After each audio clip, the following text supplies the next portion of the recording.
bienvenida a todos los TIC, a los CIOs y a los funcionarios públicos que se encuentran hoy aquí conectados. Queremos contarles que esta es una iniciativa liderada y coordinada por la Gobernación del Valle a través de la Secretaría de las TIC, que busca fortalecer el ecosistema digital, la competitividad y la reactivación económica del departamento. La dinámica de estos talleres es que vamos a tener alrededor de 30 a 40 minutos de exposición y 10 minutos de preguntas. Entonces, es para que estemos muy atentos. Las preguntas se harán en la parte final para que todos sean respondidas sus inquietudes. Les pido, por favor, también que estén muy atentos al chat porque se estará pasando un enlace de registro y una encuesta de satisfacción. Esto es muy importante para nosotros porque nos ayuda a mejorar en los próximos cambios virtuales. Antes de iniciar oficialmente, quiero darle la palabra a la líder del programa de economía digital, a la doctora Liliana Milena Plaza. Doctora, adelante. Carolina, muchísimas gracias y pues para todos quiero decirles que desde la Secretaría de las TIC, de la Gobernación del Valle del Cauca, que se encuentra en cabeza del doctor el ingeniero Carlos Hernán Campo, y pues hoy fungiendo como encargado Luis Alfonso Chávez, pues darles la bienvenida. Es un gusto contar con todos ustedes el día de hoy a esta iniciativa que hemos denominado Café Virtual. Esta es la primera sesión que vamos a tener. Vamos a estar hablando sobre la monetización de la transformación digital y pues queremos contarles de que esto se trata de una serie de espacios que van a contar con unos expertos que nos van a estar hablando sobre diferentes temas orientados a la transformación digital, a la industria 4.0, a la generación de ciudades y territorios inteligentes, entre muchos más, teniendo en cuenta lo que está establecido en nuestra ordenanza 430 de 2016. Recordemos que esta ordenanza se refiere a la política pública y a la estrategia de todo lo que tiene que ver con las comunicaciones, el sector de las tecnologías y las comunicaciones en el departamento del Valle del Cauca, visto como un territorio inteligente e innovador. Yo les quiero contar también pues que esta iniciativa del café virtual nace específicamente desde el procedimiento de innovación pública digital que hace parte del proceso de economía digital.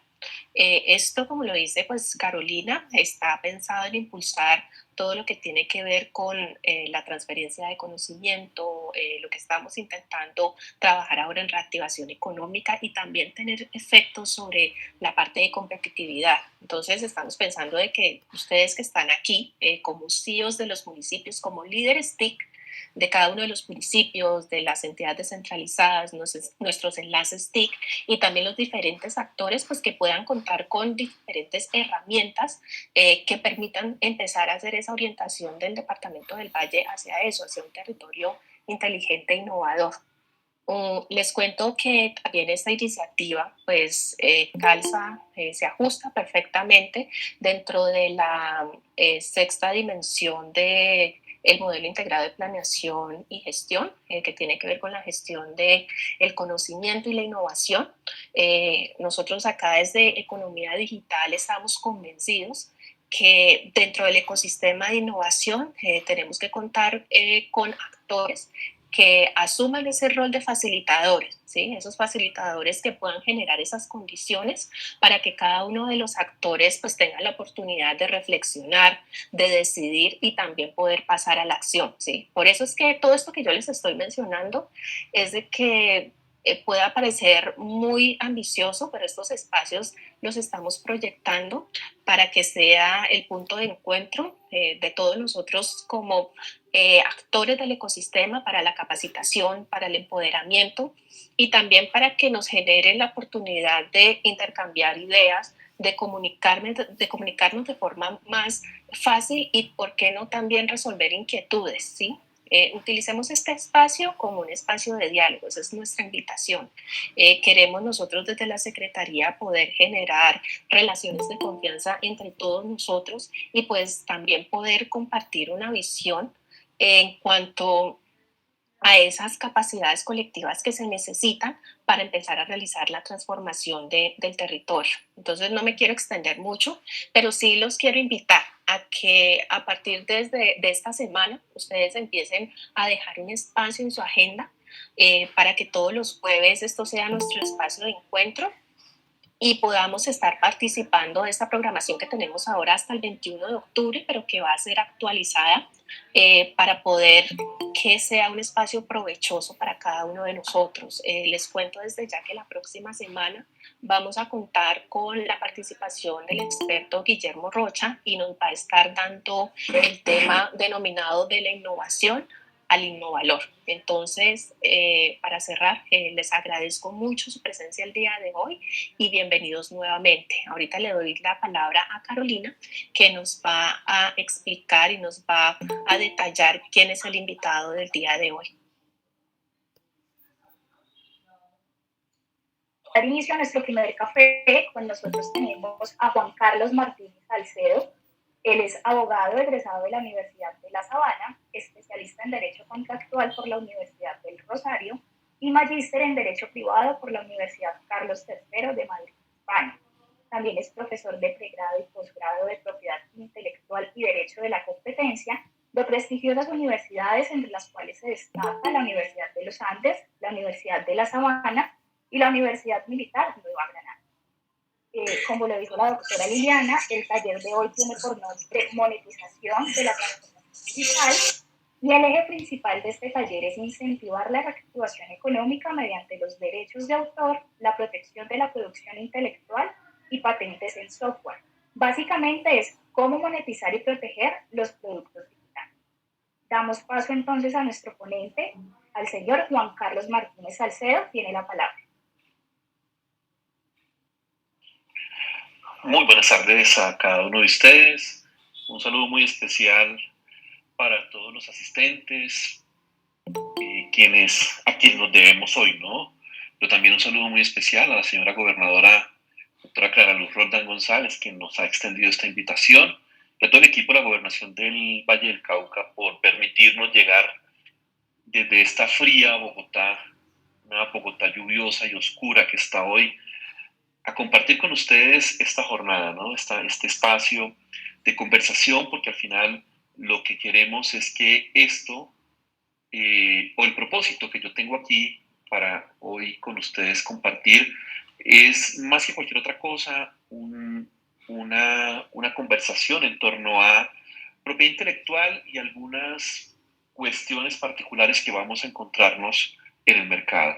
Voy a compartir mi pantalla con el propósito de transmitir con ustedes un video respecto al cual tomaremos el punto de partida. Es un video en el que participé activamente en la creación. Solo me gustaría confirmar que ustedes logran escucharlo, ¿no?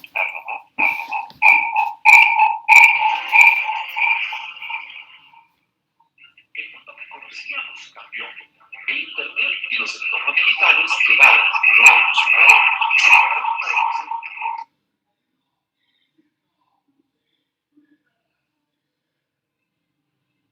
para No se oye. Doctor Pascal, no se escucha.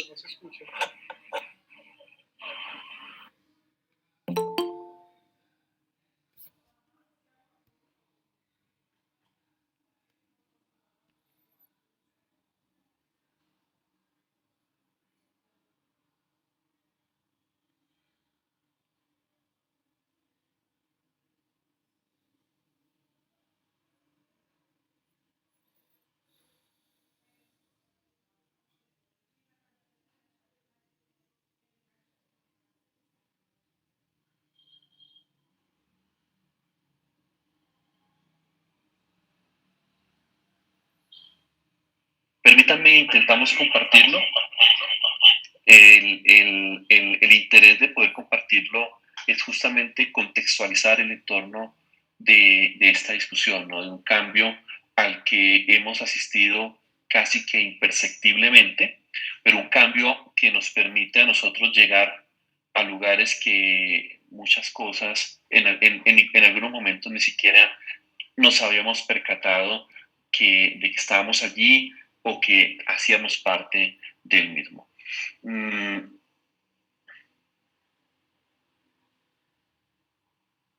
Ya lo tengo acá, vamos a intentarlo nuevamente y si no, pues lo dejamos. Insisto, si no lo escuchan, no hay problema, me lo hacen saber y ya.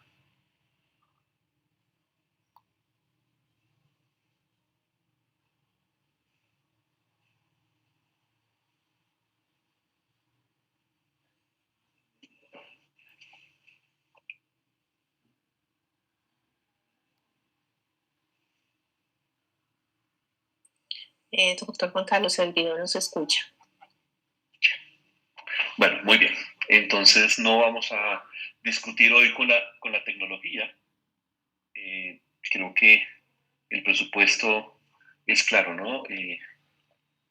La incompatibilidad entre algunos de los dispositivos de Google con los de Apple es normal. Muy bien, entonces teniendo esto presente, yo creo que el presupuesto ha de ser, hemos asistido a una transformación digital casi que involuntariamente, una transformación digital casi que obligados. Y cuando nos preguntamos por eso, pues definitivamente tenemos que entender que esa transformación digital ha sido justamente la sumatoria de una confluencia de elementos que algunos ni siquiera hemos comprendido o cuál ha sido el alcance de esa llegada. Quiero empezar en esta conferencia, en este conversatorio con ustedes, con esta imagen que es paradigmática. Y esta es una famosa diseñadora de Colombia, Mercedes Salazar, quien en su cuenta de Instagram, perdón, publica esta imagen. Y publica esta imagen a partir de un presupuesto que está planteado aquí. Genera un concurso que básicamente dice, participa y gana nuestros bolsos MyPure. Escribe un comentario en el post contándonos qué diseñadora colombiana copió nuestro bolso MyPure. Haz repost de esta publicación etiquetando a Mercedes Salazar y a la diseñadora que creas que lo hizo. Y entre las primeras 300 personas que cumplan con estos dos requisitos, rifaremos un bolso MyPure. Y nos pone esta imagen. Se supone que esta imagen es la que, este bolso que estoy yo tratando de señalar aquí, es el que diseñó Mercedes Salazar, y se supone que el copycat, es el que ha sido diseñado por la presunta diseñadora que ha plagiado. ¿Qué es el plagio? Pues básicamente la falsa atribución de paternidad, que se tiene sobre una obra protegida por el derecho de autor.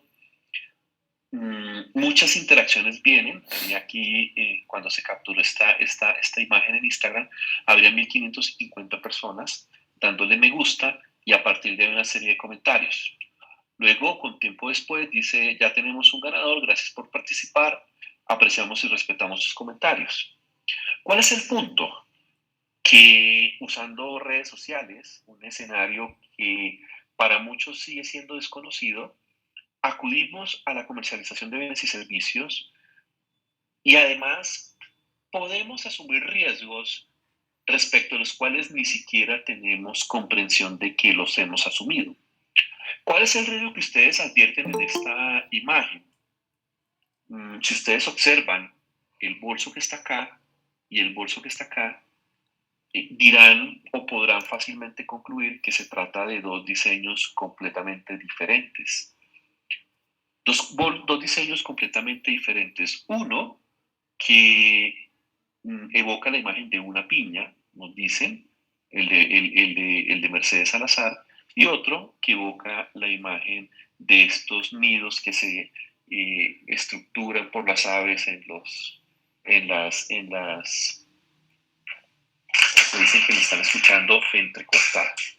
Vamos a intentar cambiar de alguna manera para evitar esta dificultad tecnológica.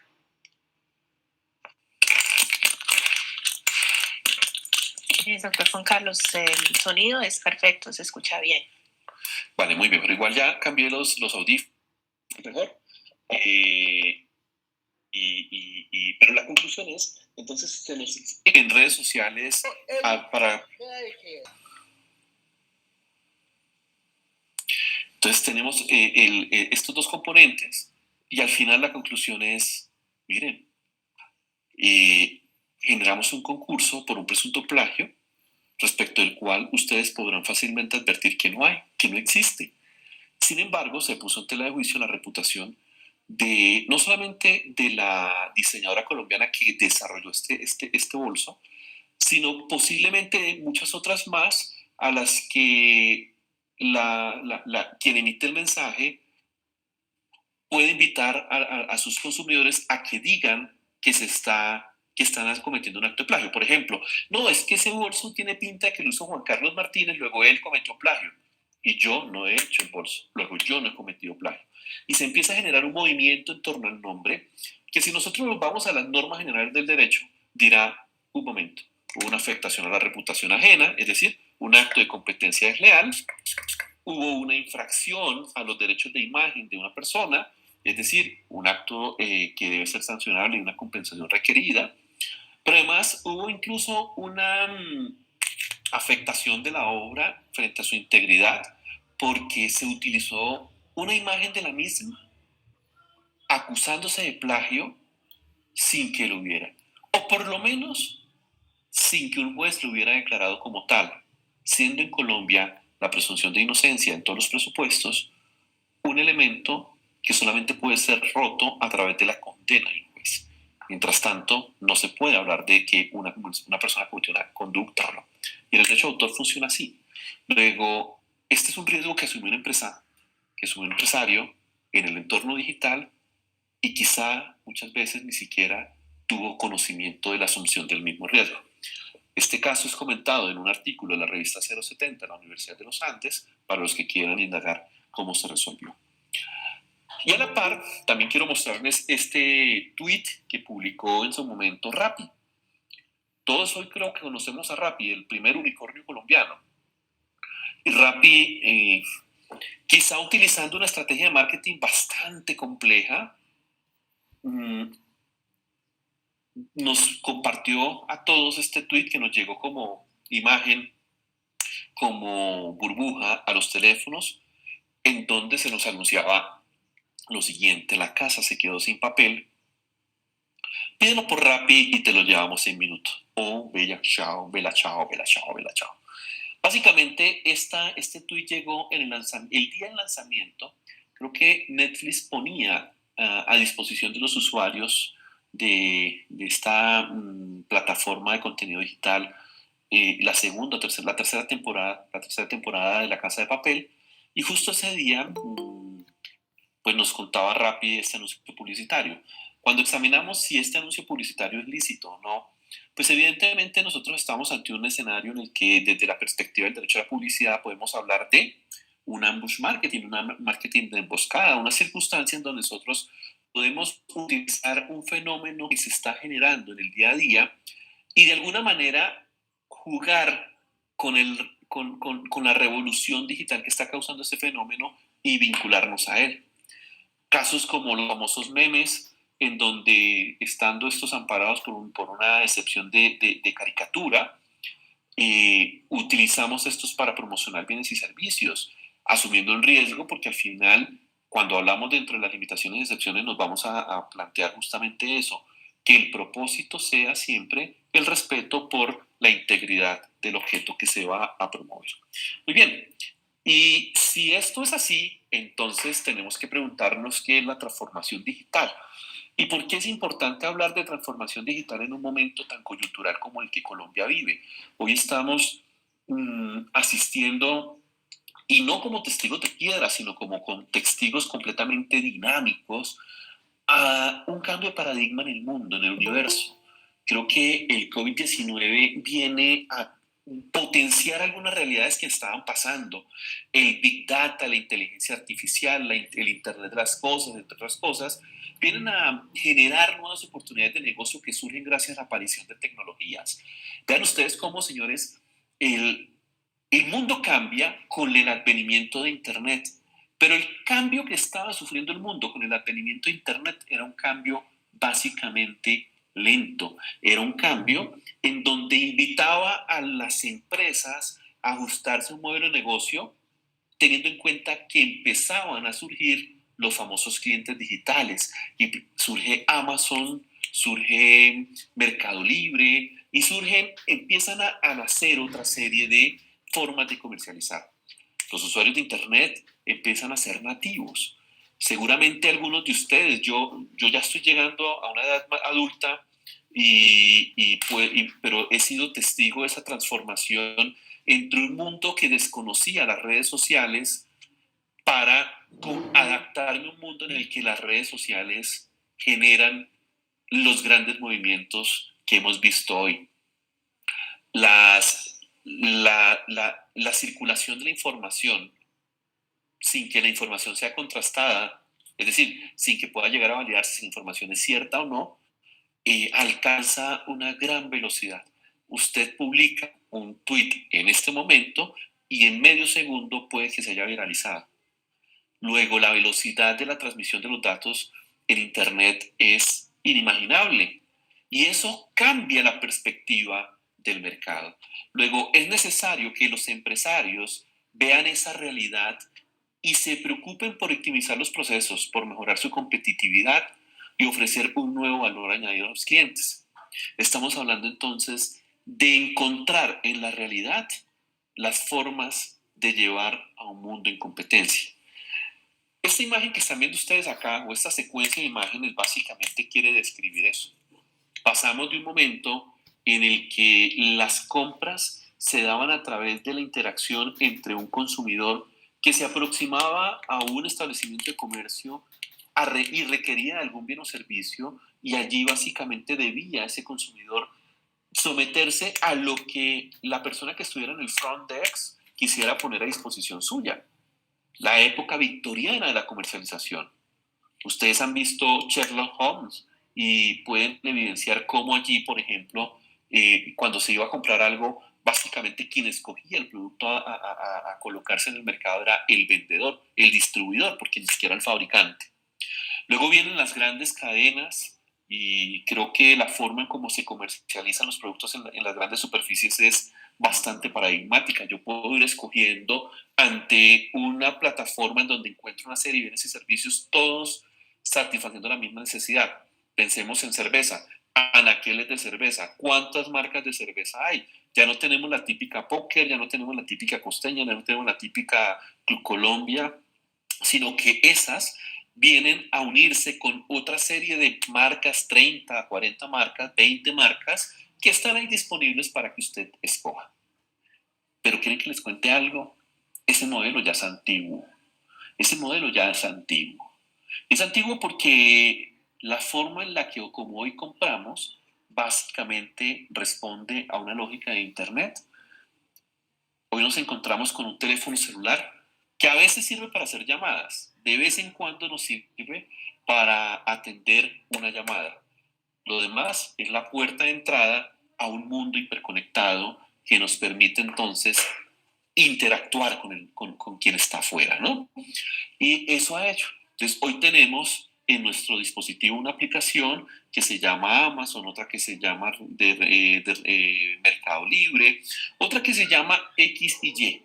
Y entonces estaban esa primera etapa de plataformas, en donde en una única plataforma estaban grandes marcas y funcionaban como intermediarias. Entonces, esas plataformas pasaron de moda también. Es decir, hacen parte de la realidad económica hoy, pero ya no son los fuertes. Los fuertes ha sido que cada página cree su propio modelo de negocio. Y entonces usted ya se encuentra con una página robusta de cada oferente de bienes y servicios que a través de esa plataforma los pone a disposición del público. Y esto que estamos viendo aquí hoy empieza a quedar atrás con ocasión de los marketplaces, de esas plataformas de mercado colaborativo, pero además también están quedando atrás gracias a las famosas redes sociales. Eric Heicher, está. Especial para mi primo Abraham.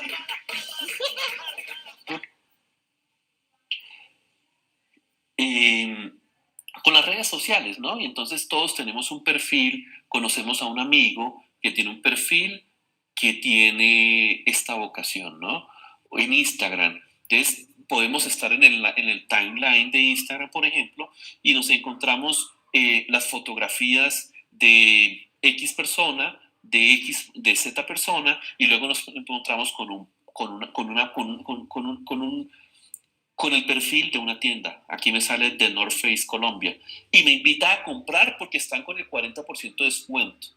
Luego, el modelo de comercializar cambió y está cambiando constantemente. Vemos aquí a una persona que se apoya en inteligencia artificial para escoger, oye Siri, ¿cuál es el mejor producto que sirva para consumir frío? No sé.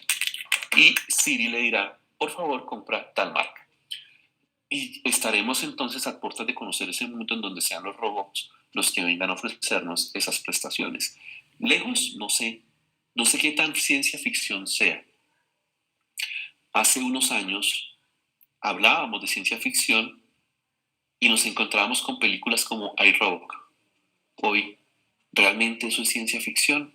Esa es una invitación a reflexionar cuando hacemos parte del mercado, porque el empresario entonces tiene que entender que la transformación digital de las empresas cambió y que se aceleró a partir de qué.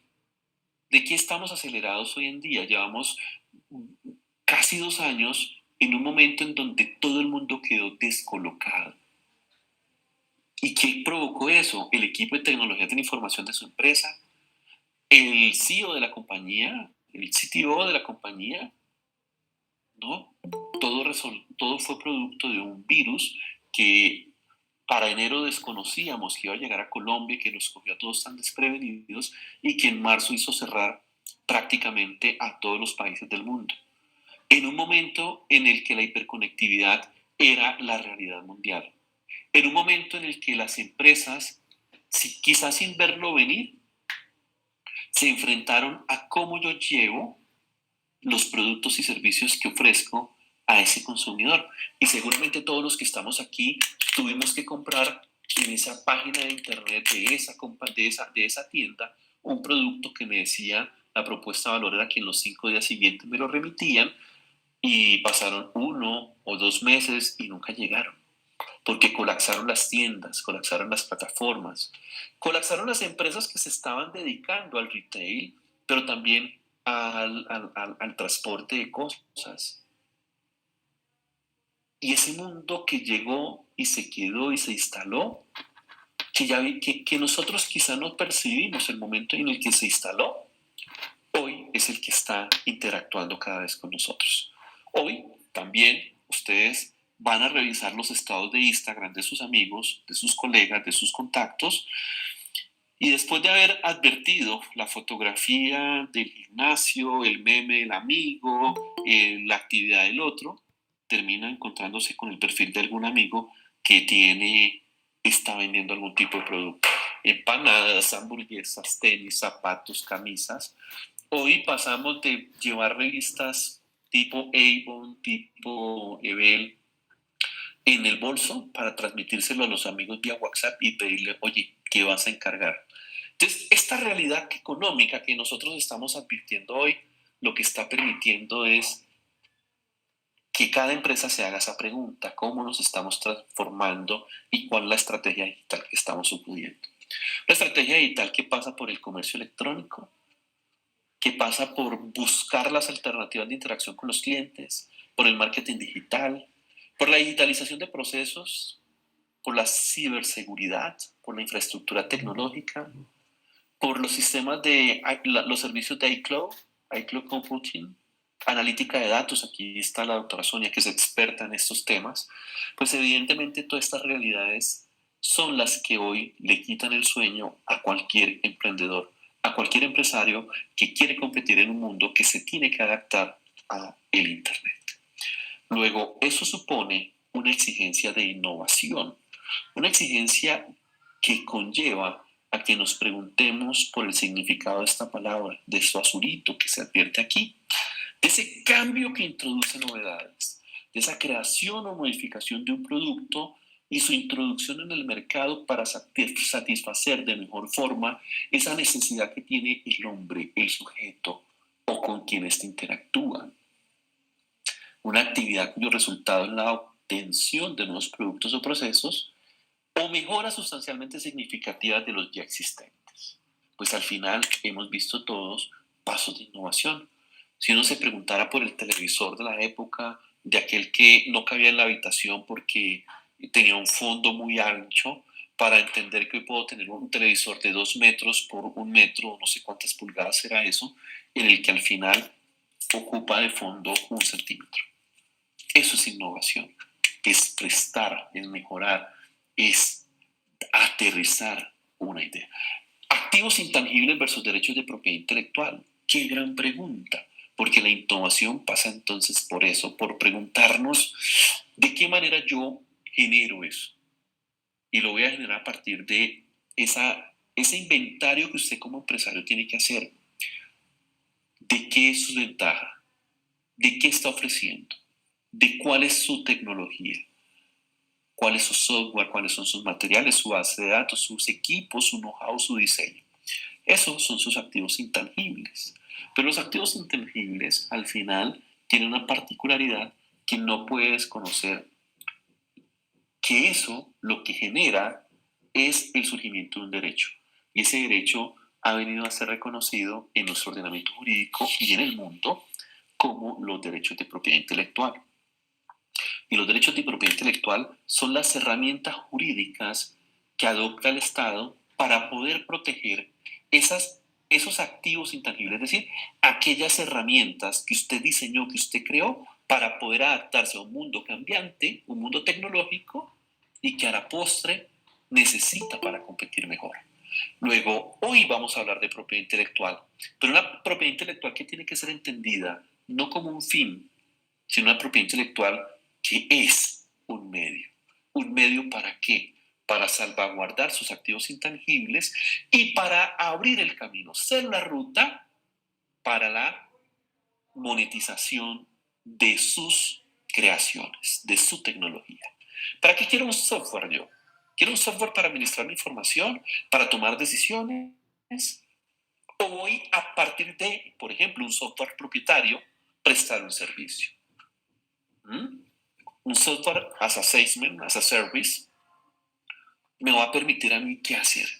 Y entonces tengo que adaptar un contrato que me permita a mí disponer de la mejor herramienta para poder salvaguardar mi titularidad y articular esa titularidad con la de ese tercero que confluye allí. Luego estamos hablando de herramientas que el derecho consagró para cuidar eso. Patentes, un escenario en donde nosotros vamos a proteger la invención. Inventar significa crear algo que no existe para desarrollar una solución a un problema técnico que ha sido identificado. Buena utilidad, aquella apariencia externa que tiene una cosa y que llama la atención por ser novedosa y que admite entonces la protección. Signo distintivo, aquellos elementos que utiliza el empresario para identificar sus productos o servicios, es decir, sus marcas de bienes y servicios, para identificar sus establecimientos de comercio, es decir, el nombre comercial o la enseña comercial, para identificar algunas prestaciones adicionales, ejemplo, una denominación de origen, una indicación de procedencia, un derecho, una marca colectiva, o para potenciar la marca y renovar esa capacidad distintiva constantemente, es decir, el eslogan, el lema, la marca. Coca-Cola, marca de producto, gaseosa, lema, es sentir de verdad, destapa la felicidad. Entonces, ahí están esos signos distintivos servidos a un derecho de autor. ¿Para qué un derecho de autor? Para salvaguardar las creaciones del intelecto humano. Y creaciones intelectuales que tengan como vocación el arte, la ciencia o el software. Y ustedes dirán, pero eso se escapa del mercado. No, no se escapa del mercado, porque de nada saca el autor con crear un contenido si no puede vivir de él. Lo que buscamos es que el autor que se siente, escriba una canción, desarrolla un software, escribe un libro, crea una novela, pues pueda vivir de su creatividad. Y para eso viene entonces a surgir ese derecho de autor como mecanismo de. El secreto empresarial, la forma de proteger aquella ventaja competitiva que se mantiene oculta a las luces del empresario. Pero no cualquier cosa por el mero hecho de estar oculta es secreto empresarial. No, es aquella que genera valor, aquella que genera el dinero. ¿En dónde están los centavitos? El secreto empresarial se protegerá en la medida en la que el empresario logre identificar esa generación de valor en ese conocimiento, adopte unas medidas técnicas de protección y también disponga de unas herramientas jurídicas de salvaguarda. Ejemplo, un contrato de confidencialidad, un contrato que fije las reglas para las cuales pueda llegar a atender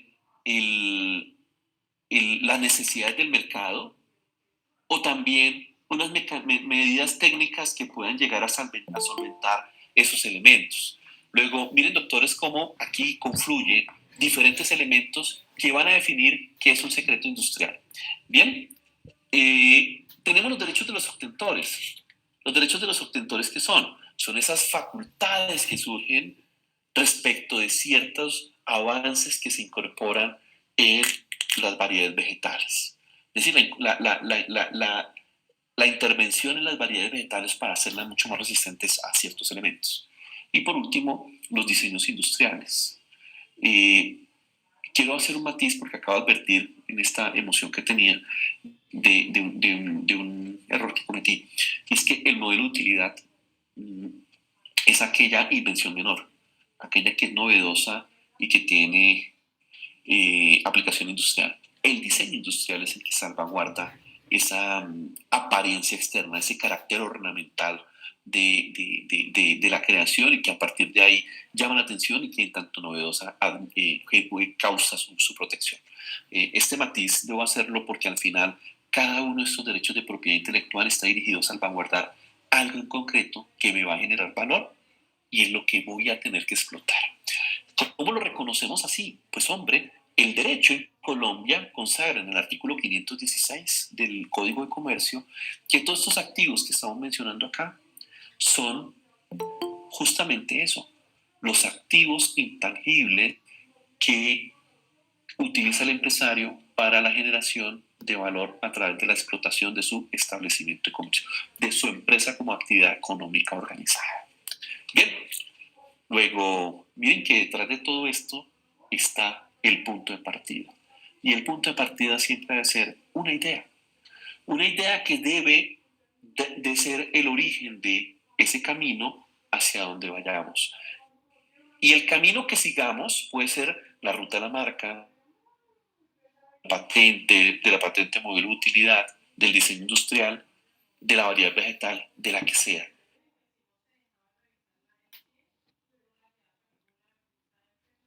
Luego, teniendo esto claro, fijémonos en esta concepción del derecho a autor. ¿Y por qué en el derecho a autor? Porque al final es un poco el sentir de la conferencia. Estamos hablando de esa creación intelectual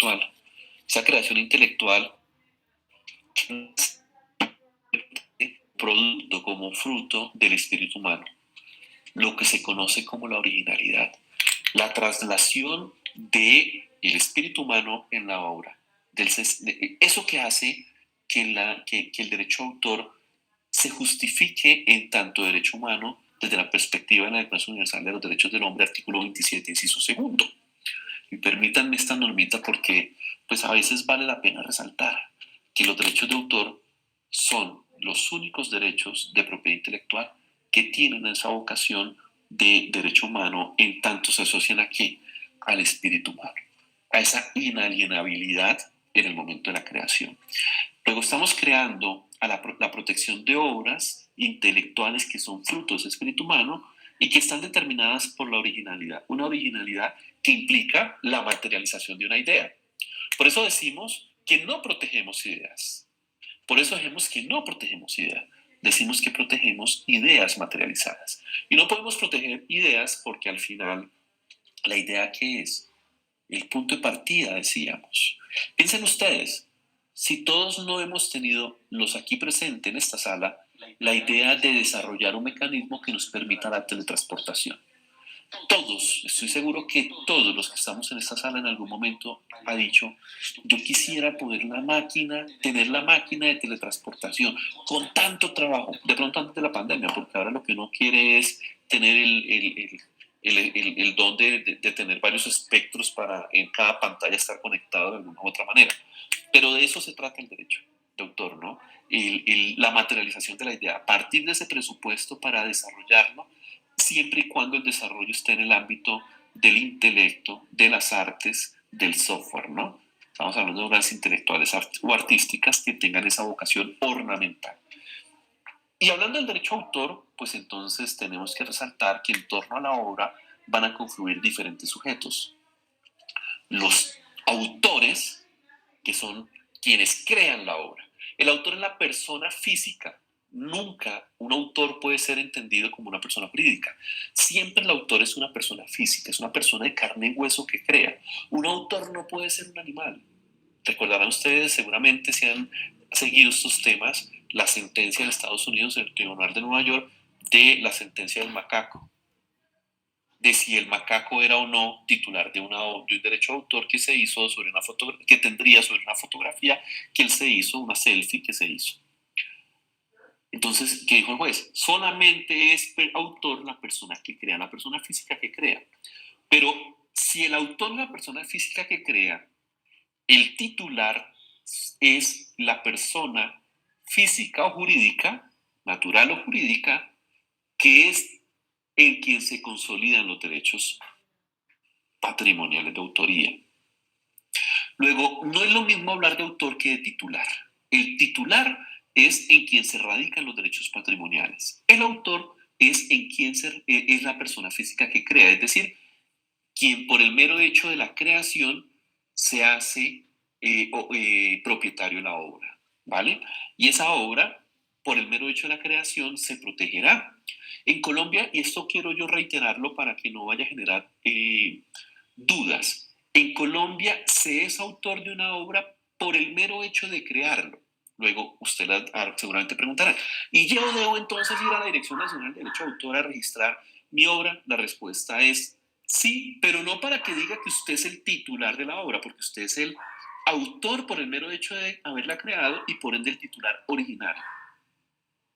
Es el único momento en donde autoría y titularidad coinciden, en el momento de la creación. Yo soy autor porque la creé y soy titular porque nacen en mí tanto el derecho moral como el derecho patrimonial con ocasión de la creación. Pero como el derecho patrimonial puede ser dispuesto por el titular, entonces se lo puede enajenar a título gratuito o oneroso, puede sucederlo por causa de muerte, puede cederlo por presunción legal o por disposición legal a un tercero. Ya veremos qué es eso. Entonces, mi autor y titular solamente en el momento de la creación. Luego, yo voy a la Dirección Nacional de Derecho de Autor a inscribir mi obra para que se declare que en ese momento yo me hice propietario por haberla creado. Es un título declarativo, no es un título de atribución de derechos, sino declarativo de derechos. Bien, esto es importante, porque esa relación que hay entre autor y titularidad a veces es muy problemática. Piensen ustedes en un concierto. Usted es el empresario del entretenimiento y contrata a Silvestre Dangond para que haga un concierto. Vamos a ponernos un poquito. Al grupo Nietzsche para que vaya a la Feria de Cali y toque una noche en la Quinta. Sí, por la Quinta. Toque allí. El grupo Nietzsche es... sí, sigue vigente que por regla general partimos del presupuesto de que tras los 80 años del fallecimiento del autor en Colombia la obra entra al dominio público. Pero aquí la cuestión es, si el grupo Nietzsche va allí a dar el concierto, ustedes le van a pagar por comunicar al público esas obras al grupo Nietzsche, pero ¿quién es el grupo Nietzsche? ¿Quién es el autor de las canciones del grupo Nietzsche? ¿Los cantantes del grupo Nietzsche, el dueño del grupo Nietzsche? ¿O puede ser una tercera persona que ni siquiera hace parte de él? Luego, ahí vamos a ver claramente la relación entre autoría y titularidad. Yo no tengo presente una canción del grupo Nietzsche ahora. Bueno, sí tengo mucho, pero no sus autores. Pero si yo les digo quién es el autor de La Gota Fría, ustedes podrán decirme, creo que es Emiliano Zuleta. ¿Y cuál es la versión de La Gota Fría más famosa? La que canta Carlos Vives. Luego, entonces, ahí vamos a ver que una cosa es hablar de autoría y otra cosa es de titularidad. ¿Listo? Que si, ¿cuánto es la vigencia del derecho a autor? Por regla general, doctores, por regla general, en Colombia, por regla general, es de 80 años tras la vida del autor más 80 años. La vida del autor más 80 años. Bien, eso es titularidad, eso es autoría. Pero tenemos muchos elementos de interacción, porque tenemos a los usuarios, y aquí hay algo claro: todos somos usuarios de propiedad intelectual. Todos somos usuarios de propiedad intelectual. Ustedes están siendo usuarios de propiedad intelectual en este momento de una obra que yo creé que se llama Presentación para la Conferencia de la Gobernación del Valle. Y yo estoy siendo usuario de propiedad intelectual al poder compartir con ustedes algunas imágenes, algunas fotografías que no las hice yo, sino las hizo algún amigo mío. Entonces yo soy usuario del contenido de mi amigo. Pero todos somos creadores de contenido, es decir, todos somos autores. ¿Y por qué todos somos autores? ¿Quién de ustedes no tiene cuenta de Instagram? ¿Quién de ustedes no pasa por un lugar y le llama la atención y toma una fotografía y la sube en Instagram? Pues usted es el autor de la fotografía y usted la está compartiendo, la está comunicando al público a través de ese momento en el cual interactúa. Luego, esa relación, esa triada autor-usuario-titular, es clara tenerla, porque el titular no siempre es el autor. El usuario paga una entrada para ir a un concierto. Hubo un empresario, un tercero que también es otro usuario, por ejemplo, que contrató al grupo para poder cantar, le pagaron a él, pero ¿por qué vamos a tener que entonces, y qué pasa con el autor? Pues vamos a tener que ir a gestión colectiva para que el autor pueda recibir por ese concierto algún tipo de remuneración. Entonces ahí vamos viendo esas realidades. Y miren que en el centro de todo estaba la obra. ¿Por qué? Pues porque es que sin obra no podemos discutir. La obra es la creación intelectual original de naturaleza artística, científica o literaria, junto con el software, que es susceptible de ser divulgado o reproducido en cualquier forma. Punto de partida: ¿por qué en Colombia el software es protegible por el derecho de autor? Porque así lo dispone nuestra decisión 486, porque así lo dispone nuestra norma. Y las discusiones en torno a si el software se puede patentar o no, pues son hoy las que ocupan el día a día. Hemos tenido sentencias recientes donde ratifican que el software se protege como una creación intelectual, es decir, por el derecho a autor. Y esto tiene una justificación, y es, por ejemplo, la vigencia del software. ¿Cuánto dura, cuánto tiempo resulta vigente, operativo un software sin que requiera una instalación? Estos teléfonos nos han enseñado que estos teléfonos alojan diferentes tipologías. ¿Y qué ocurre? ¿Cuáles son las tipologías que están alojando? Pues miren cómo nosotros aquí nos encontramos con algo, es que cada año, cuando cambia el nuevo teléfono, nos llega una actualización de un software. ¿Cuánto es la vigencia de un software? ¿Cuánto podría llegar entonces a tenerse como propiedad de un software patentado? ¿20 años? ¿Es suficiente con 20 años? ¿Es necesario tener un elemento de 20 años de protección? ¿O 10 es una modelo de utilidad? Pues no, no es suficiente. Es mucho tiempo y nos va a generar costos. Las tasas de mantenimiento de una patente son altas al fin del día. Y eso tenemos que verlo.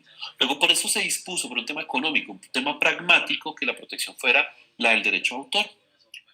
Sin embargo, hoy en día esa discusión está planteada y se ha admitido, en nuestra Superintendencia de Industria y Comercio ha admitido que el software pudiera llegar a patentarse cuando resulte instrumental a la invención. Ejemplo, yo voy a inventar una máquina embotelladora de gaseosas, pero el software es necesario allí para que pueda medir con exactitud en qué momento se cumplen los 200 mililitros o los 350 mililitros y deje de poner líquido en el interior y dé paso a la otra botella. Luego, ahí estamos hablando de un ejemplo claro de software instrumental, es decir, aquel software que se necesita para el funcionamiento de la invención. Y ese es el que la superintendencia a día de hoy ha venido admitiendo como protegido. Todos los demás se van al escenario del derecho a autor. Bien, ¿y quién es el autor? Decíamos que es la persona física, la persona natural que crea, pero puede crear una obra individual, en cuyo caso sería el titular del derecho de autor y del patrimonial y el derecho moral, pero también pueden surgir obras colectivas o en colaboración, es decir, de obras en coautoría, obras que son creadas por dos o más personas físicas. La obra es en colaboración cuando ha sido el producto de la creación intelectual de dos o más personas en las que no se puede identificar cuál es el aporte de cada una de esas dos personas, de esas dos o más personas, o pudiéndose identificar esa separación de la obra causaría un problema mayor para la cuestión, ¿no? Entonces, ahí tenemos un punto concreto. ¿Cuál es la diferencia con la obra colectiva? En la obra colectiva, una persona física o jurídica dirige la creación, pero cada persona física se encarga de una parte de esa obra. Luego, si yo puedo dividir la creación sin que se afecte la consolidación de ese derecho. Piensen ustedes en un libro que escribieron 5 autores, el uno escribe sobre el cielo, el otro sobre las nubes, el otro sobre el sol, el otro sobre la luna. Cada parte tiene una connotación diferente, cada parte tiene un tratamiento jurídico diferente. Esa es la diferencia entre obra individual, coautoría y las dos tipologías de coautoría. Pero también tenemos una obra que se puede llegar a reconocer a partir del momento de la creación. Y es el típico caso de la obra originaria. La obra es originaria cuando se crea desde la nada, cuando es primigeniamente creada. Ejemplo, aquí traigo yo a colación a Antoine de Saint-Exupéry con su obra Le Petit Prince, pero estamos hablando de una obra derivada, por ejemplo, en la traducción, en la adaptación, en la transformación. Estaríamos hablando entonces de los derechos que tendría Catherine Woods o Bonifacio del Carril respecto de The Little Prince o de El Principito, es decir, las traducciones al inglés y al castellano de la obra Le Petit Prince. Bien, estamos hablando también de un contenido. Por el mero hecho de yo crear derecho de autor, soy titular de un derecho moral y un derecho patrimonial. Unos derechos morales que básicamente descansan bajo una lógica. Yo, por el mero hecho de ser persona, seré titular de la obra. Y esa connotación de derechos morales implica unas prerrogativas inalienables, es decir, vinculadas a la persona como ser humano, lo que hace que esas prerrogativas sean irrenunciables. Yo no puedo llegar a decir ya no las quiero, o imprescriptibles. Y esto supondrá entonces, aquí hay una error diapositiva, perdón, lo voy a advertir de una vez para que no vayan a decir que se nos quedó. Estas prerrogativas que están aquí son prerrogativas de derechos patrimoniales y estas son las del derecho morales. Entonces, mejor salgámonos de ahí para solventar esa equivocación.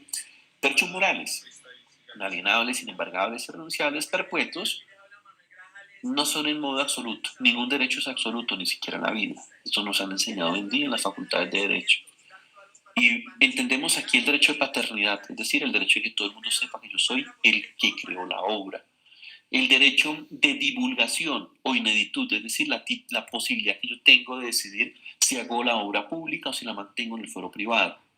El derecho de integridad, que nadie modifique la obra, o el de modificación, que solamente yo como autor pueda llegar a intervenir en la obra. Bien, estos derechos están asociados al sujeto como persona humana, mientras que tenemos unos derechos patrimoniales que básicamente son los que garantizan la explotación de la obra y la generación de riqueza. Otorgan al autor la posibilidad de controlar su obra, obtener rendimiento económico por su creación. Pero estos no son derechos absolutos. No toda utilización de la obra protegida supone explotación de la misma. Por eso hablamos de limitaciones y excepciones. Es necesario que la obra haya quedado exteriorizada o fijada en un soporte de cualquier clase. ¿Para qué? Para poderla reproducir, siendo la reproducción la primera facultad de los derechos patrimoniales. Es decir, la posibilidad de hacer copias de la obra. Eso es reproducir, copiar la obra en otros ejemplares. Hay explotación de una obra tanto cuando se hace con finalidad lucrativa como si se hace gratuitamente. Aquí nos equivocamos con frecuencia. No, es que yo no quería. Recientemente tuve un caso en Cali justamente en el que dijeron, no, mire, es que nosotros queríamos promocionar artistas. Y entonces por eso se nos hizo fácil a través de un canal de Instagram poner a cantar a cantantes ambulantes, a cantantes callejeros, perdón, fracciones de la obra y nosotros la subíamos en el canal. Pero nosotros no estábamos generando nada. No, indirectamente sí estaban generando algo que se llama consolidación de reputación de la empresa y por ende están aprovechándose de la creación de un tercero, lo que supone que usted requiera una licencia. Los derechos patrimoniales tienen una doble manifestación jurídica, como prohibición, es decir, nadie puede usar la obra salvo el titular, y como prerrogativa, como facultad positiva, yo como titular puedo usar, gozar y disponer de la obra, es decir, licenciarla, enajenarla, cederla, mantenerla privada. Bien, esa connotación de derechos patrimoniales tiene unos elementos bien interesantes. Tiene el derecho de reproducción, decíamos hace un instante, copiar la obra en otros ejemplares. El derecho de comunicación pública, permitirle a los usuarios que no han accedido previamente a la obra disfrutar de la misma. Aquí, por ejemplo, ocurre cuando ustedes van a una peluquería, a una tienda, ustedes escuchan en los altavoces o en el televisor ahí música. Usted no compró el CD antes, pero la música está sonando. ¿Y para qué pone la peluquería la música? Pues para hacer que mientras usted espera o mientras le hacen la intervención capilar, usted pueda tener una sensación de tranquilidad. Punto. ¿Se está aprovechando la obra para generar valor? Sí, luego usted tiene que pagar los derechos de comunicación pública a las entidades de gestión colectiva. Bien. Un concierto es un acto de comunicación pública. Hay muchos elementos así. Perdón, doctor Juan Carlos. Voy a Quisiera preguntar algo. Dime. Es que no hay opción aquí de levantar la mano. Qué pena, yo interrumpo. No se preocupe. Muy buenas tardes, Carolina Sarria de la Secretaría de las TIC.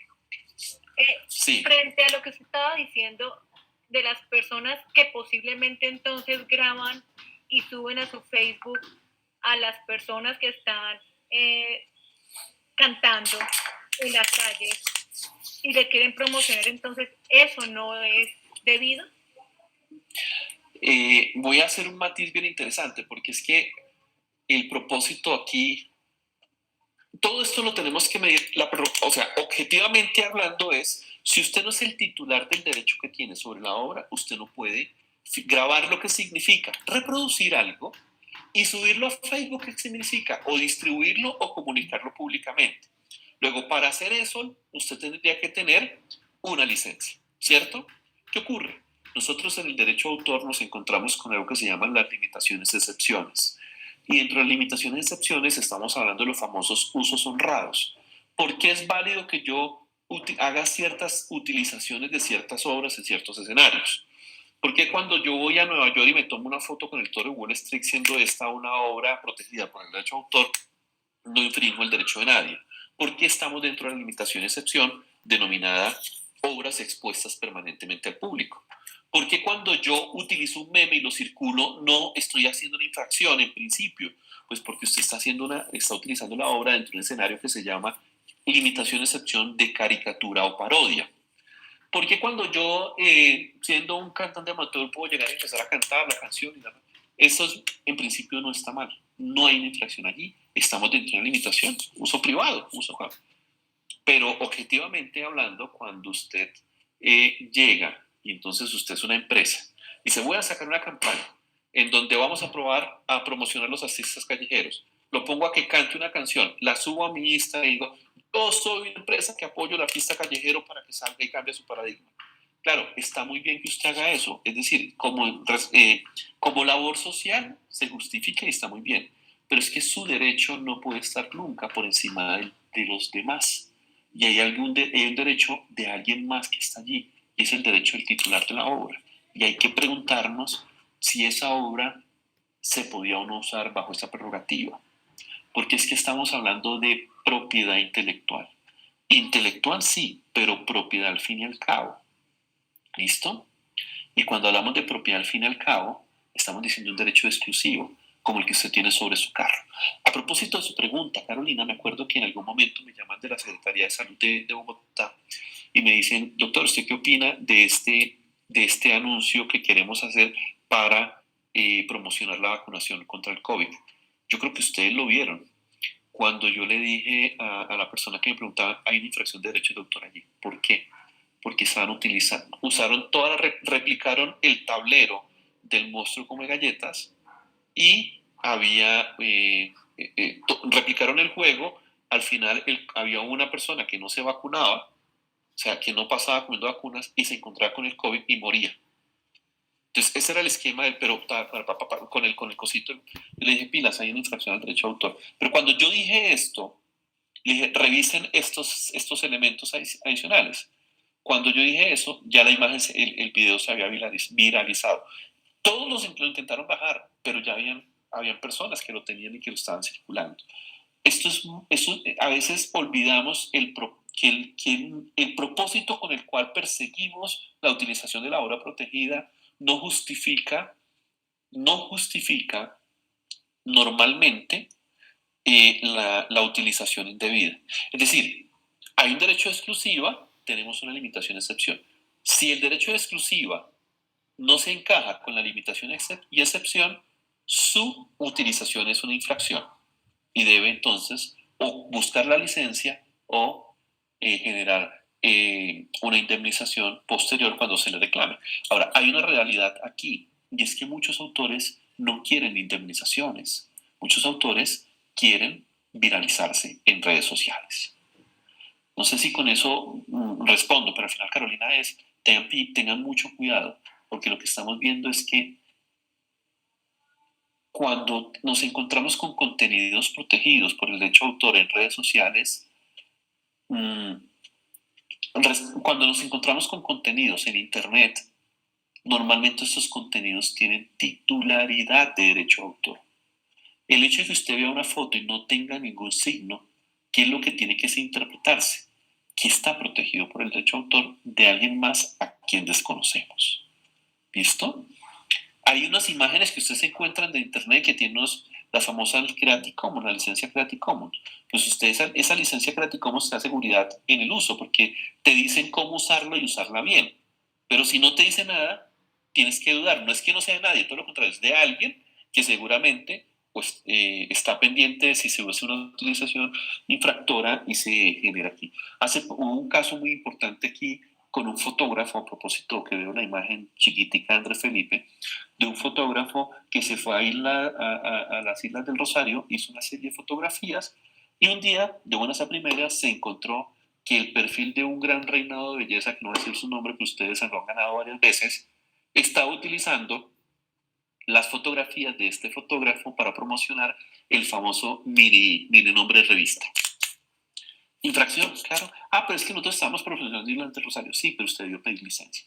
Luego tenemos reproducción como derecho patrimonial, comunicación pública como derecho patrimonial, distribución, lo que hacen Netflix, YouTube, Spotify y todas las demás. La puesta a disposición de ejemplares para que sean adquiridos por los consumidores. Bien. Y adaptación. Doctores, aquí ¿cuál es el componente? Que todos estos derechos patrimoniales son autónomos e independientes entre sí. Y en tanto autónomos e independientes entre sí, cada vez que vamos a intervenir sobre estos elementos tenemos que tener claridad al respecto de cómo nosotros vamos entonces a indagar por la legalidad o no de la obra. Insisto, el derecho patrimonial, un derecho de exclusiva que se consolida en un titular, que no es absoluto, se mide con un límite de excepción, pero el límite de excepción es eso, una excepción. ¿Listo? Y si no encajo en los presupuestos de la ley como limitación de excepción, me toca a mí la indemnización. Para cerrar, porque me pasé, y la inteligencia artificial, pues es algo que nos está generando retos. Por ahora, la respuesta es que la obra creada por inteligencia artificial solamente será protegible por el derecho de autor en la medida en la que esa obra, esa inteligencia artificial haya servido como instrumento del autor persona natural. De lo contrario, no sería objeto de protección. Mil gracias. Muchas gracias a nuestro ponente Juan Carlos. Le quiero recordar a todas las personas que están conectadas que por favor en el chat está el link de formulario de asistencia y también de la encuesta de satisfacción para que por favor la llenemos. Vamos a abrir un espacio de preguntas, todas las inquietudes que ustedes tuvieron durante este taller. Los que gusten pueden escribirlas en el chat, se las estaremos leyendo al ponente Juan Carlos, o abrir su micrófono ordenadamente y hacer su pregunta. Buenas tardes. Buenas tardes. Doctor Juan Carlos, algo que me llama mucho la atención, habla con Diego Cruz, y a lo que no hizo alusión. Con este sistema de el remoto, el trabajo virtual, las capacitaciones virtuales, las exposiciones, me llama mucho la atención que se están tomando conceptos de autores, investigando en bibliografías, y se ve que son textos transcritos al pie de la letra y no se está aplicando la norma APA, no se está citando al autor, no se está referenciando y se está haciendo bibliografía. Primero hago esa aseveración, y segundo, mi pregunta es,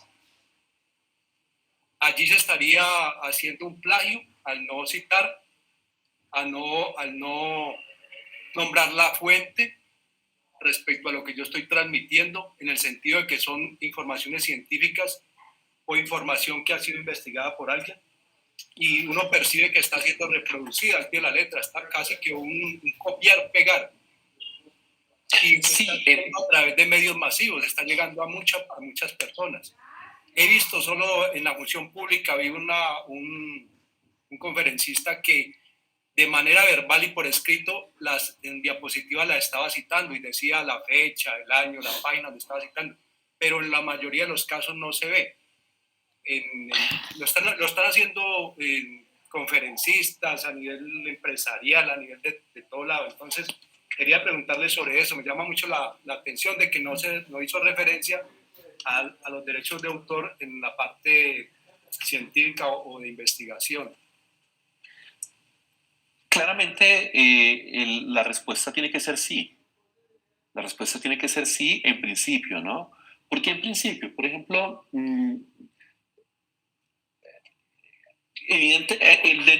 dentro de todo esto, el contenido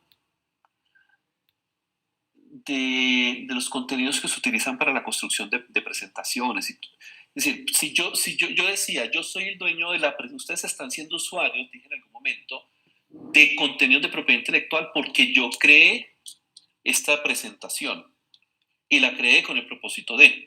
Eso quiere decir que yo puedo reclamar, o sea, yo soy considerado autor del material que utilicé aquí para esto.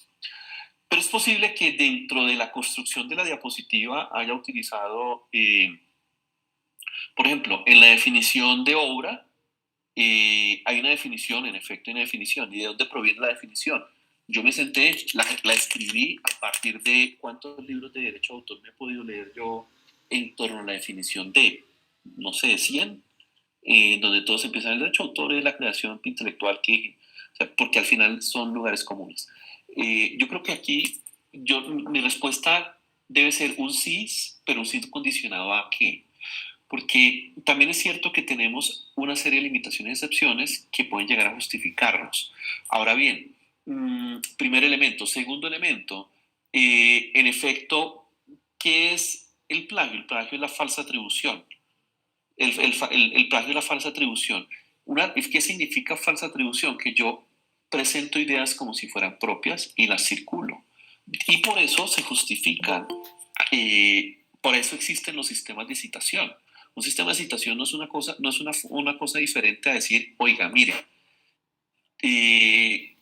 las cosas las dicen tal cosa. Y esto se puede encontrar en este dato correspondiente acá. Si usted lee, por ejemplo, en la diapositiva donde yo definí innovación, yo decía la Real Academia Española de la Lengua. Pues no sé quién dice tal cosa. ¿Y eso está bien? Seguramente sí, porque es que yo estoy respondiendo quién es la persona que está creando, y eso es lo que se debe hacer. Decía yo, algunas fotografías de aquí no son mías. ¿Por qué? Porque, por ejemplo, la fotografía de la portada la tomé yo eso es en Venecia, no, eso es en Florencia, en el Camino de los Joyeros. Y me gusta la fotografía de la señora con sombrero y tal. Y salvo algunas que no son mías, que son de J. Cortés, que es un fotógrafo de arte llanero, pues está ahí. Entonces, evidentemente, claro que sí, porque es que una presentación con diapositivas no es otra cosa que el producto de una obra intelectual como un artículo, y que si usted utiliza citas o elementos de alguien más, debe citarlos. Ahora, en la práctica, ¿qué ocurre? Uno ve lo que usted está mencionando. Si la persona viene, genera un poco de contenido, no dice dónde lo saca, no respeta, y evidentemente hay una infracción. Eso es una realidad, es innegable que así es.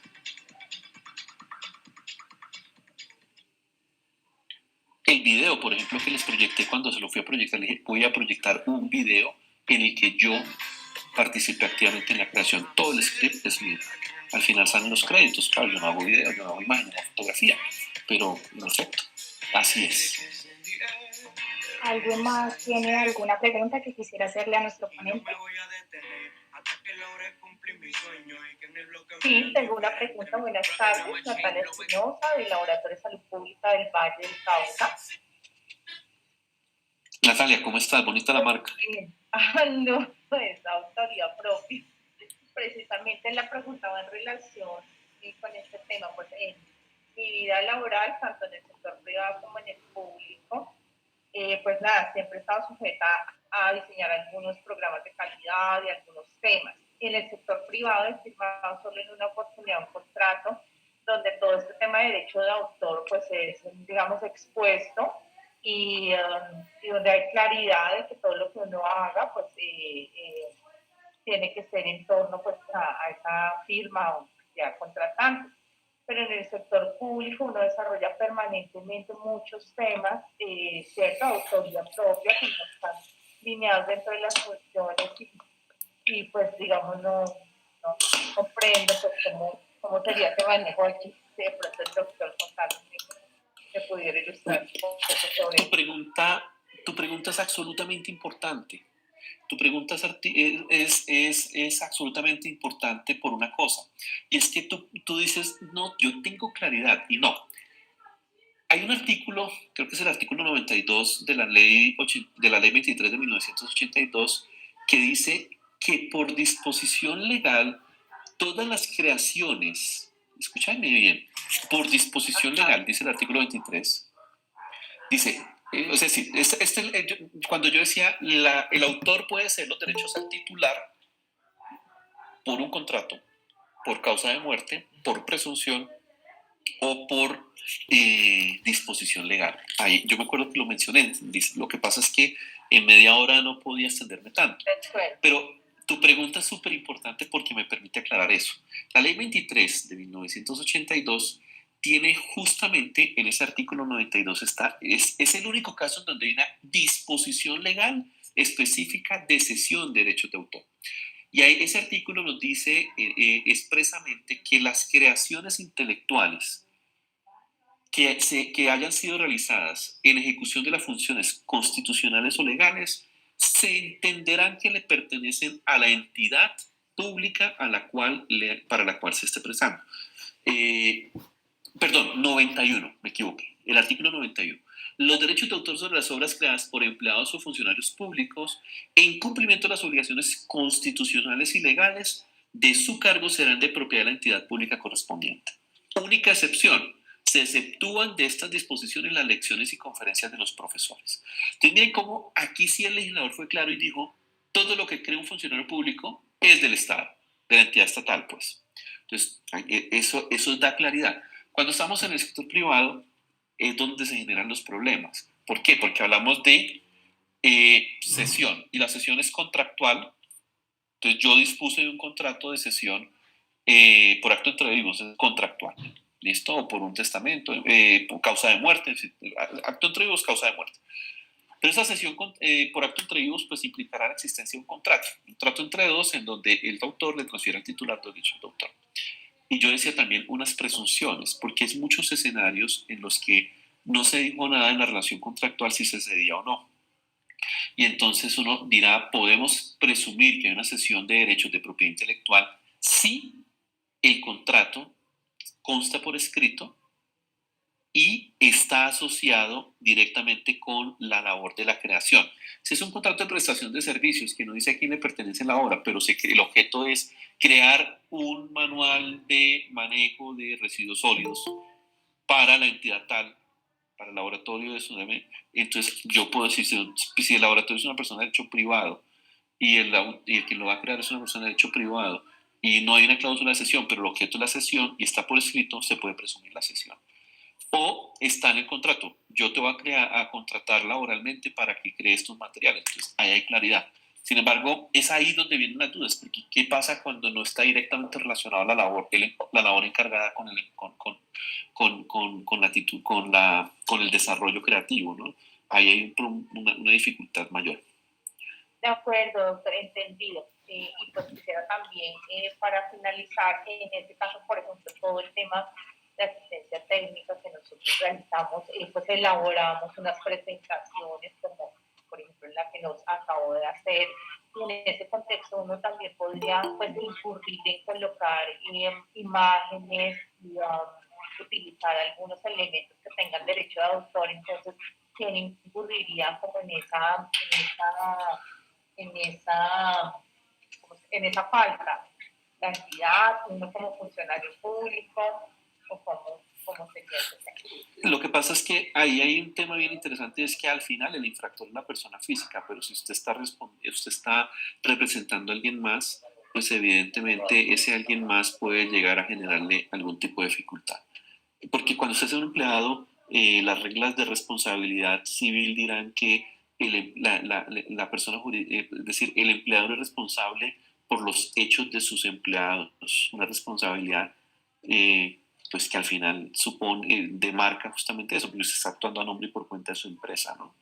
Pero evidentemente la empresa puede iniciar, o la persona jurídica podría iniciar ciertas actuaciones en contra. Si somos funcionarios públicos y cometemos una falta de derecho a autor, puede dar lugar a un disciplinario. De acuerdo, con muchos datos, eran mis inquietudes. Y bueno, recordar ese artículo que lo había olvidado. 91 de la ley 23. Sí, señor. No 92, sino 91. Una inquietud, y está referida a cuando se crea, por ejemplo, un podcast o alguien tiene una creación en YouTube, hay que registrarlo necesariamente ante el ministerio como derecho de autor. Colombia justamente opera bajo la titularidad por el mero hecho de la creación. Es decir, usted es titular del derecho de autor de la obra creada por el mero hecho de haberla creada. No, su derecho como autor no depende del acto registral. El acto registral es un acto de oponibilidad, es un acto de publicidad, es un acto, decíamos al inicio de la conferencia, un acto declarativo del derecho frente a terceros. Es como cuando usted va a buscar en el folio de matrícula inmobiliaria de quién es una casa. Pues básicamente usted pudo haber comprado la casa, pero si no escribió la escritura pública, pues nadie se va a enterar que la casa es suya. Pero corre un riesgo legal, ¿no? Si no es escrito. Pues la casa es suya, en efecto. Pero si usted no la escribió, nadie se pudo enterar. Hay unas diferencias enormes, pero básicamente es la misma lógica. Yo soy el dueño de la obra por haberla creado, pero para que se declare ante todos los demás que es mi obra, debo ir a registrarla. Luego, hay personas que nunca han registrado obras en el derecho de autor. Hay otras que lo hacen, por ejemplo, para cumplir requisitos. Para ser parte de SAICO se requiere que usted haya sido el autor o compositor de un número X de canciones. ¿Y cómo lo prueba? Con los registros de propiedad intelectual. Tenemos un espacio para una última pregunta y terminamos en nuestro café virtual. ¿Alguien más quiere hacer una pregunta? Una pequeñita. Si yo hago una... Esa pequeñita es peligrosa, ¿sabías, Sonia? Si yo hago una app en Colombia y me voy y me sale un negocio con la misma app en Costa Rica, ¿tengo que registrarla en Costa Rica o los derechos de autor me amparan en toda Latinoamérica o en el mundo? Ahí hay dos cosas que debo mencionar. La primera es que el derecho de autor que afecta a la obra es el derecho de autor del país en el cual se publicó por primera vez la obra, por primera vez se divulgó. Por eso yo puedo decir, al final, las instituciones del derecho de autor son semejantes. ¿Por qué el Principito, o mejor, por qué Le Petit Prince se protegió por toda la vida de Antoine de Saint-Exupéry más 70 años y no más 80 años, como dice Colombia? Pues porque la primera vez en donde se publicó la obra fue en Francia. Luego, en Francia la protección de la propiedad intelectual eran 70 años. Entonces, la propiedad intelectual del país en donde por primera vez se divulga una obra es la que sigue al derecho de autor.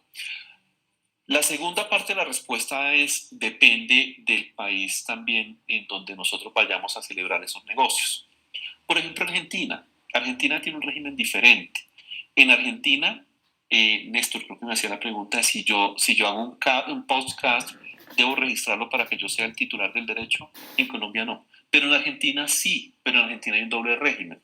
¿Por qué hay un doble régimen? Porque las obras que se crean en Argentina no serán objeto de protección del derecho de autor, sino hasta cuando se registren. Mientras que si yo soy colombiano y me van a infringir un derecho en Argentina, yo puedo ir a defender mi derecho sin registro. ¿Por qué? Porque hay una disonancia entre el derecho interno argentino y el convenio de Berna que dice que no se requiere de la registrabilidad. Basta con acreditar que en Colombia se dispuso, pues sí, en efecto es suficiente con Colombia, pero hay personas que van y se hacen el registro sobre todo para facilitar la prueba. Es un tema probatorio puro y duro. Acuérdense el conflicto, por ejemplo, con la bicicleta.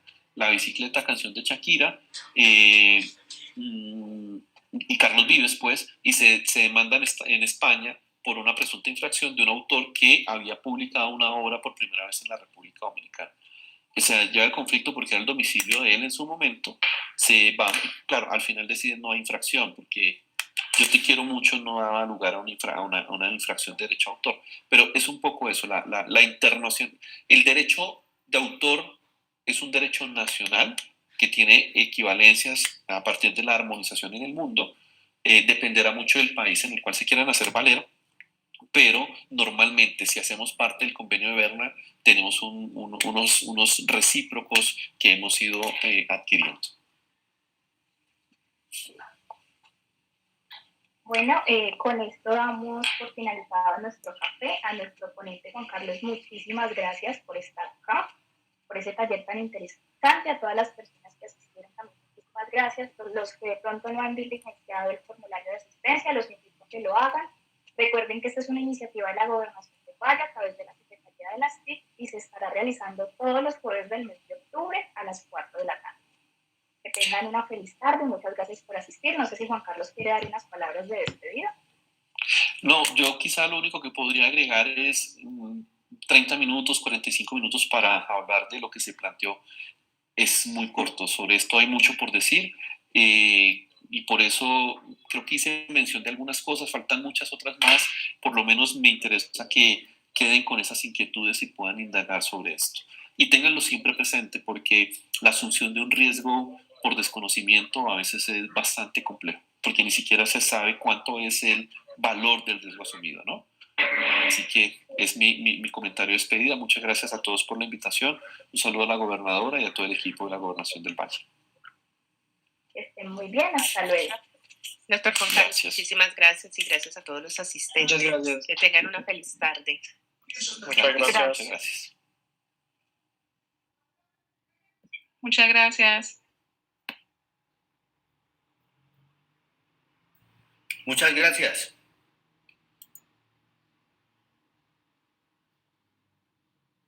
Muchas gracias, Juan Carlos, excelente.